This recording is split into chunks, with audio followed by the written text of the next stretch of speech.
오늘 말씀의 주제는 교회는 전도할 때, 선교할 때 교회가 됩니다. 그 말씀을 함께 드리도록 하겠습니다.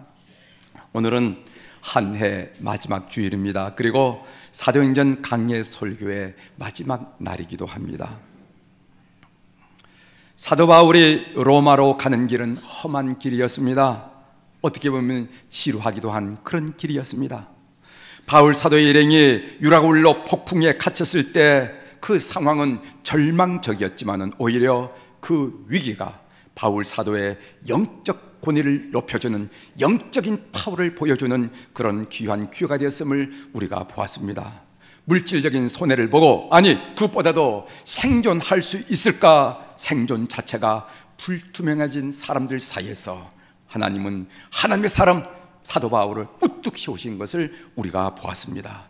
이후로 전개된 상황을 통해서 우리는 다음과 같은 교훈을 얻었습니다. 잠깐 2주 내에 한 말씀을 복습해 보도록 하겠습니다. 먼저 바울 사도 한 사람 때문에 배 탄 276명이 다 살게 되었다는 사실을 우리가 지난 주간에 확인했습니다. 사도행전 27장 24절입니다. 바울아, 두려워 말라. 내가 가이사 앞에 서야 하겠고 또 하나님께서 너와 함께 항해하는 자를 다 내게 주셨다 하였으니, 하나님께서 너와 함께 항해하는 자를 다 내게 주셨다라는 말씀은 무슨 말인가 하면은 바울 사도 한 사람 때문에 다른 사람이 다 살게 되었다, 바로 그런 뜻입니다. 그러니까 그 배에 탄 사람은 백부장이든 선주이든 선장이든 죄수든 다 바울 사도 한 사람 때문에 살게 되었다는 것입니다. 바울 사도는 그 배의 복덩이죠. 만일 바울 사도가 그 배 타지 않은 상태로 루아굴로 광풍을 만났다면 그 배 사람들은 어떻게 되었겠습니까? 사랑하는 교회 여러분, 주님께서 여러분을 복덩이로 세우셨음을 믿으시길 바랍니다. 실제로 가족, 친척, 친구, 직장, 교회 등 여러분이 속한 공동체의 복덩이 되기를 주의 이름으로 축원합니다. 우리 직장에 저 예수 믿는 사람이 들어온다므로 직장 분위기가 달라서 소망이 보여 비전을 함께 나누는 그런 복덩이가 되기를 바랍니다. 아이고, 우리 막내 며느리가 들어온 다음에 우리 가정 분위기가 달라졌어요. 예수 믿는 게 역시 달라요 하면서 가정의 복덩이 되는 우리 모든 교우들이 되기를 바랍니다. 두 번째로 바울 사도는요, 죄수의 처지였지만은, 그 신분이 죄수였지만은 실질적으로 그 배를 지휘했다는 사실을 우리가 지난 시간에 배웠습니다. 사도행전 27장 25절의 말씀입니다. 그러므로 여러분이요, 안심하라. 나는 내게 말씀하신 그대로 되리라고 하나님을 믿노라, 이렇게 말씀하셨어요. 바울 사도가 실제로 그 배 지휘권을 행사하였습니다. 군권을 가진 백부장 율리오도, 경험이 많은 선장과 선주도 모두가 바울 사도의 지휘를 받게 되었음을 보게 되었습니다. 죄수의 신분이지만은 하나님의 사람 바울 사도가 그 상황을 풀어갔습니다. 어떤 처지에 있든지 믿음의 사람이 주인공이 된다라는 말씀이죠. 여러분, 가문도 그렇습니다. 집안도 그렇습니다. 한번 주변을 둘러보십시오. 꼭 그렇게 되어 있습니다. 믿음의 사람이 그의 기도로, 그의 믿음의 선포로, 그의 헌신으로 상황을 풀어가는 것을 보게 되는 거예요. 우리 걱정하지 말자. 하나님이 살아계신다. 하나님께 매어 달리고 믿음의 선포를 하고 사랑하는 사람들에게 권면하고 위로하고 그리고 또 격려를 하면서 그 문제를 풀어나가는 것을 보게 된다 이 말이죠. 사랑하는 교회 여러분, 주님은 여러분을 절망하는 상황을 풀어갈 수 있는 하나님의 사람을 세웠음을 믿는 여러분들이 되기를 주의 이름으로 축원합니다. 나는 이 공동체의 하나님의 사람으로서 절망적인 상황을 풀어나갈 하나님의 사람이다. 나는 가정의 상황 그리고 또 여러 직장적 상황에 이런 일에 부름받았음을 기억하는 여러분들이 되기를 주의 이름으로 고면합니다. 오늘의 말씀입니다. 오늘은 사도행전의 마지막 장인 28장인데 그 말씀을 읽고 묵상 가운데 제가 받은 은혜를 여러분들과 함께 나누려고 합니다. 사도행전 28장 전반부에 보면은 바울 사도 일행이 멜리데 섬에서 겪은 사건을 한 가지를 소개하고 있습니다. 사도 바울이 구사 일생으로 오른 섬은 멜리데라는 섬이었습니다. 비온 뒤에 날이 차고짐으로 해변에 불을 피웠습니다. 사도 바울이 나뭇가지를 모아다가 불에 던졌는데 마치 그 나뭇가지 속에 독사가 있었습니다. 독사가 튀어나오면서 바울의 손을 물었어요. 그 멜리데의 문화와 전통에 의하면은 독사에게 물린 사람은 살인자라는 것입니다. 독사에게 물린 것은 하나님의 심판, 신의 심판으로 여겼던 것입니다. 그리고 이렇게 독사에게 물린 사람은 살 수 없다는 사실을 그들은 잘 알고 있었습니다. 바울은 자기 손을 물고 있던 뱀을 털어 불 속에 던졌습니다. 사람들은 그가 온몸에 독이 퍼져서 죽을 것이라고 생각하면서 기다렸습니다. 그들의 상식과 경험에 따르면 바울은 즉시 부어오르든지 아니면 갑자기 죽어야만 했습니다. 그런데 아무 일도 일어나지 않거든요. 그랬더니 사람들이 그가 살인자가 아니라 신이라 이렇게 생각하게 됩니다. 그 내용이 사도행전 28장 5절 6절에 있는데 그 부분을 한번 읽으면서 확인해 보도록 하겠습니다. 28장 5절입니다. 바울이 시작. 바울이 그 짐승을 불에 떨어 버리매 조금도 상함이 없더라. 그들은 그가 붙든지 혹은 갑자기 쓰러져 죽을 줄로 기다렸다가 오래 기다려도 그에게 아무 이상이 없음을 보고 돌이켜 생각하여 말하되 신이라 하더라. 제가 설명한 내용이 성경에 그대로 나와 있습니다. 사도 바울에게 일어난 이 사건은 마가복음 16장 17절 18절의 말씀의 실제였습니다. 마가복음 16장 17절 18절에 무슨 말씀이 나면은 믿는 자들에게는 이런 표적이 따르리니 곧 그들이 내 이름으로 귀신을 쫓아내며 새 방언을 말하며 뱀을 집어 올리며 무슨 독을 마실지라도 해를 받지 아니하며 병든 사람에게 손을 얹은즉 나으리라 하시니라. 이런 말씀이 주님의 말씀이 있습니다. 뱀을 집어 올리며 무슨 독을 마실지라도 해를 받지 아니한다는 말씀은 의학적으로 맞지 않은 이야기예요. 성도 여러분, 그러나 지금도 우리의 경험과 상식을 뛰어넘는 일들이 우리 삶 속에 일어난다는 것을 믿는 여러분이 되시길 바랍니다. 지금도 하나님은 우리로 하여금 경험과 상식을 뛰어넘는 초월적인 실제를 만나게 하신다는 것입니다. 이것은 성경이 뭐라고 말하냐면은 기사와 이적이라 이런 말로 표현하는 것을 보게 됩니다. 하나님이 필요하시다고 생각될 때 그런 기사와 이적이 우리 삶 속에서 일어나는 것을 믿는 여러분들이 되시길 바랍니다. 우리는 다니엘 3장에 나오는 세 청년의 믿음에 큰 도전을 받아요.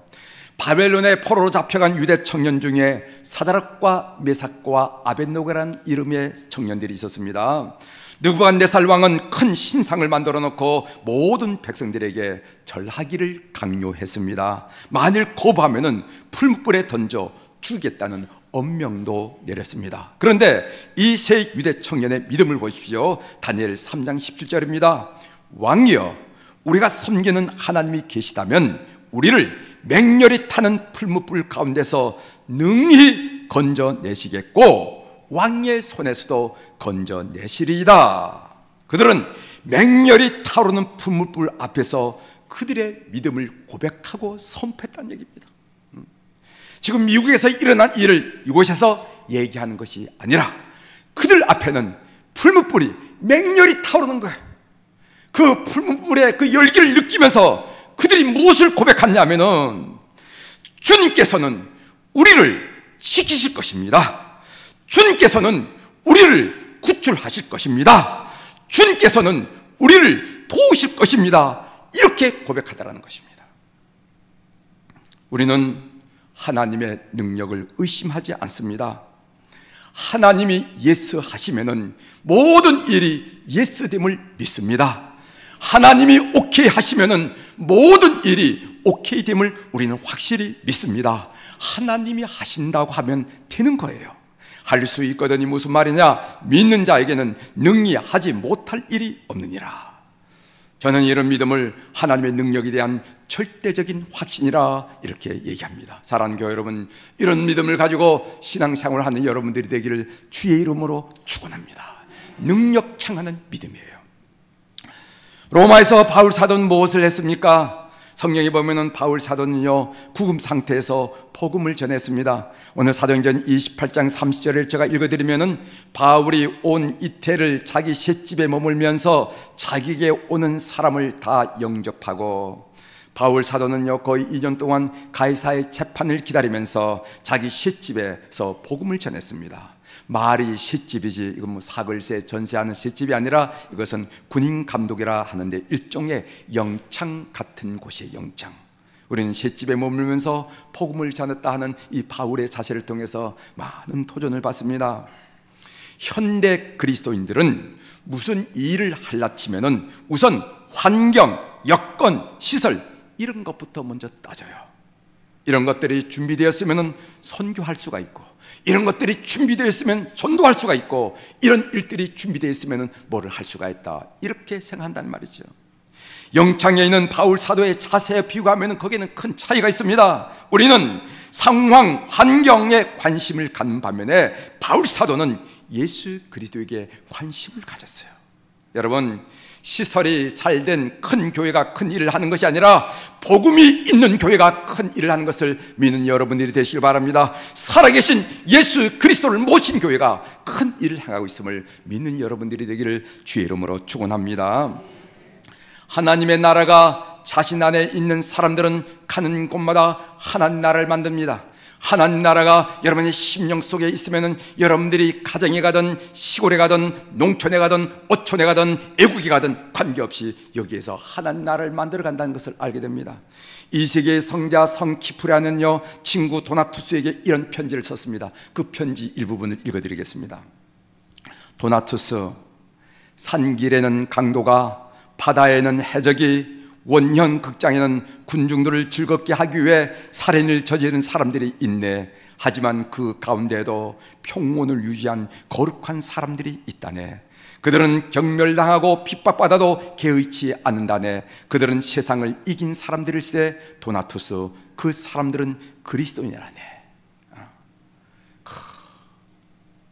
불이 타오르는 화영장 앞에서,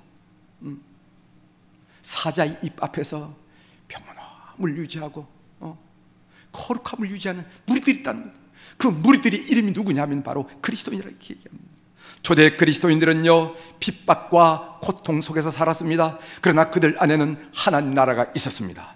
그들은 사자의 입 앞에서도 화영장 앞에서도 극도의 평온함을 유지할 수 있었던 것은 그들의 심중에 하나님 나라가 있었기 때문에 그렇습니다. 바울 사도는 이 시방에서 입으로 복음을 증거했습니다. 그래서 많은 로마 시위대 군인들을 구원했다고 성경은 말하고 있습니다. 빌립보서 1장 13절이죠. 이러므로 나의 매임이 그리스도 안에서 모든 시위대 안과 그 밖의 모든 사람에게 나타났으니, 이런 말씀이 있어요. 시위대 영창에 있으니까 군인들이 왔다 갔다 하는, 한 사람 한 사람에게 복음을 전해서 많은 사람이 구원받았다.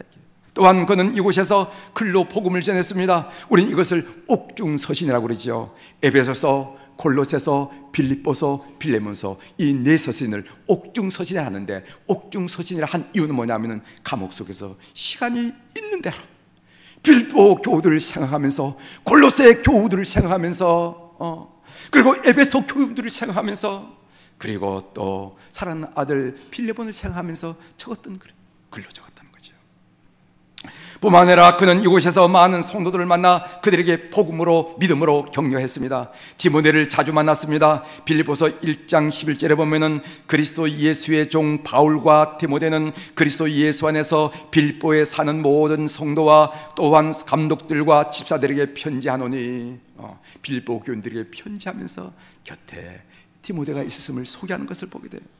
두기고를 만났습니다. 에베소서 6장 21절에 보면은 나의 사정 곧 내가 무엇을 하는지 너희에게도 알리려 하노니, 사랑을 받는 형제여, 주 안에서 진실한 일꾼인 두기고가 모든 일을 너희에게 알리리라. 두기고와 늘 교제를 하기 때문에 이 두기고가 너희들을 방문해서 내가 어떤 형편에 있는지 알려주겠다 한 얘기입니다.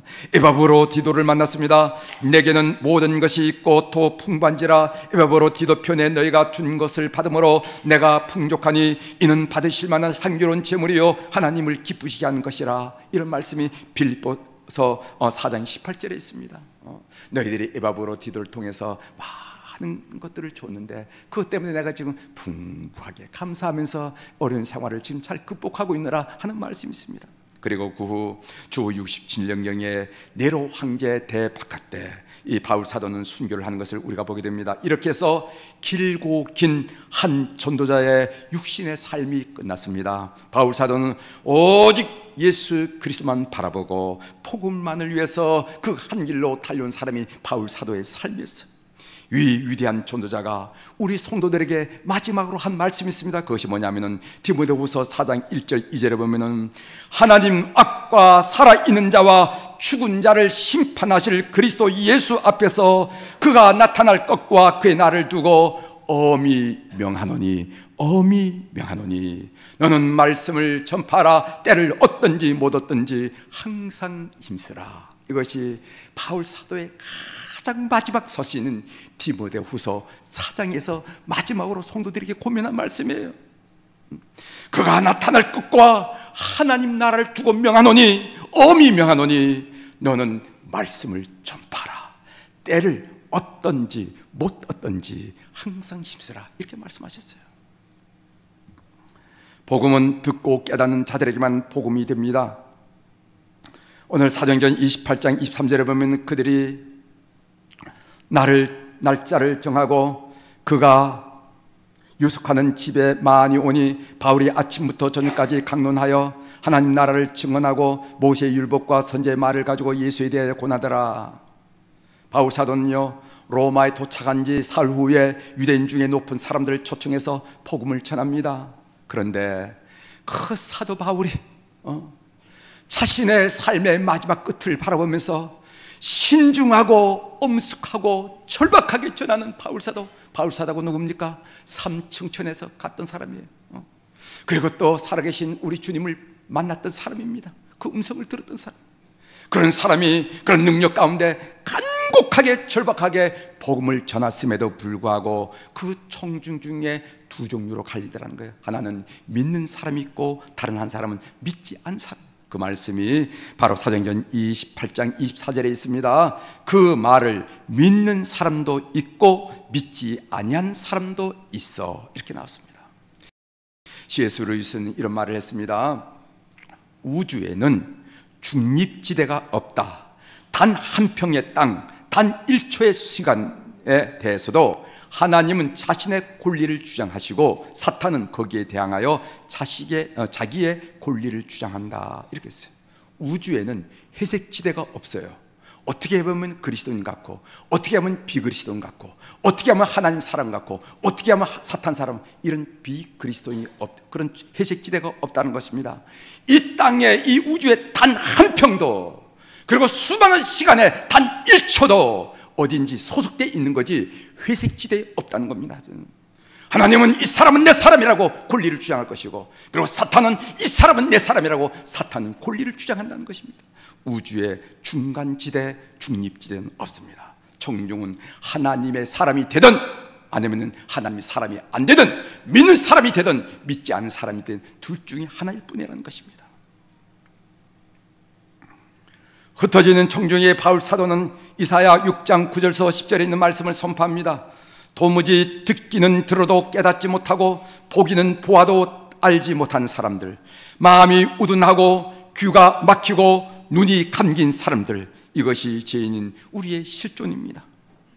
하나님은 우리들에게 복음을 들을 기회를 주시지만은 우리에게 선택을 강요하지는 않으세요. 이것이 우리 인간이 가지는 자유의지의 의미입니다. 그래서 이 복음은 어떤 사람에게는요 어리석고 미련한 것일 수도 있지만 또 어떤 사람에게는 살리는 생명수가 될 수도 있음을 우린 압니다. 복음을 듣고 깨닫는 자에게는 복음이 됩니다. 여러분들 복음을 듣고 이 말씀이 생명수로 여겨지고, 그래서 이 말씀을 통해서 다시 한번 일어서는 그런 교우들이 되기를 주의 이름으로 축원합니다. 지금까지가 사도행전 28장의 내용이에요. 사도행전의 저자는 누구냐면 누가라는 사람이라는 걸 여러분 아시죠? 의사인 누가, 관찰력이 뛰어나고 과학적 사고를 가지고 그래서 역사적인 사실을 잘 드러내기를 원하는 그 의사. 이 사도행전 저자 누가는 사도행전을 통하여 복음이 예루살렘에서부터 시작해서 그 당시 세계의 중심으로 알려진 로마까지 전파되므로 복음의 확장과 승리를 예견하고 확신하며 선포하고 있음을 우리가 사도행전 28장을 읽으면서 보았습니다. 그리고 이 승리에 대해, 이 대열에 서면은 반드시 승리할 것이고, 이 대열에 서면은 반드시 영광을 얻고, 이 대열에 서면은 반드시 영생을 얻는 이 대열에 우리 모든 교우들을 초청하는 모습을 우리가 보게 됩니다. 여러분, 사도행전 전체의 요절이 무엇입니까? 오직 성령이 너희에게 임하시면은 너희가 권능을 받고 예루살렘과 온 유대와 사마리아와 땅까지 이르러 내 증인 되리라. 그리고 사도행전의 끝은 어떻게 되냐면은 바울이 온 이태를 자기 셋집에 머물면서 자기 오는 사람을 다 영접하고 하나님 나라를 전파하며 주 예수 그리스도에 관한 모든 것을 담대하게 거침없이 가르치더라, 이렇게 써요. 그것이 오늘 우리가 읽은 사도행전 28장 30절 32절 마지막 구절입니다. 오늘 그 내용이 진행형으로 되어 있어요. 끝이 아니에요. 끝이에요. 거침없이 담대하게 거침없이 주의 복음을 선포하고 가르치더라 하는 진행형으로 되어 있음을 우리가 보게 됩니다. 이것이 사도행전적 교회의 본질입니다. 교회는 복음을 전할 때 교회가 되는 것이고, 교회는 선교할 때 교회가 되는 것이라는 것이에요. 아무리 교회의 역사가 길고 규모가 크다 할지라도 이 비전과 열정을 갖지 않는다면 그것은 사도행전적 교회는 아니라는 거예요. 사도행전은 성령으로 말미암아 극히 평범한 사람들이 복음의 전사가 되어서 가정을 뒤엎고 사회를 뒤엎고 나라를 뒤엎고 종족을 뒤엎는 하나님 나라의 영웅이 된 내용이 기술되어 있습니다. 상이든지 여행자이든지 노예든지 감옥에 갇힌 자이든지 자유인이든지 남자이든지 여자든지 이방인이든지 유대인이든지 부자이든지 가난한 자인지 할 것 없이 성령의 붙들림만을 받기만 하면은 그의 삶이 달라지다는 것입니다. 그들이 소리 높여 외친 말은 뭐냐면은 예수님은 그리스도이십니다, 이거예요. 예수 그리스도스. 그들이 고백한 내용은 예수 그리스도스, 예수가 구세주라는, 믿는 여러분들이 되기를 바랍니다. 구원은 예수께 있다는 겁니다. 소망은 예수께 있다는 겁니다. 희망은 예수께 있다는 겁니다. 영생은 예수께 있다는 거예요. 예수 그리스도스. 사도행전의 마지막 마디는요, 거침없이 가르치더라입니다. 사도행전은 끝나지 않았습니다. 우리가 써야 할 사도행전 29장이 우리 앞에 기다리고 있어요. 우리가 사도행전을 완성해야 됩니다. 우리 교회가 이 사도행전을 완성해야 됩니다. 복음을 전하는 것이 제자의 사명임을 인정하는 사람들을 통해서 어떠한 악조건 가운데서도 복음은 세상을 뒤엎으며 전진할 것을 저희들이 믿습니다. 복음이 땅끝까지 전파되어 우리 주님이 다시 오실 그때까지 성령의 지대로 성도의 길을 쉬지 않는 여러분들이 되기를 주의 이름으로 고면합니다. 이제 말씀을 마치겠습니다. 그동안 사도행전 강해 설교에 귀를 기울여 주신 우리 교우들께 감사를 드립니다. 저는 이 강해 설교를 묵상하고 준비하면서 제 자신이 많은 은혜를 받았어요. 이 은혜를 여러분들께 전달하고자 했지만은, 그러나 저희 입술이 참 우둔하다는 것을 많이 느낍니다. 부족한 부분은 성령께서 여러분들의 가슴을 뜨겁게 하고 채우시리라 저는 믿습니다. 우리 사도행전을 완성하는 참으로 세상에 둘도 없는 그런 교회가 되기를 주의 이름으로 축원합니다. 그런 교우들, 그런 교회가 되기를 주의 이름으로 축원합니다. 기도하시겠습니다.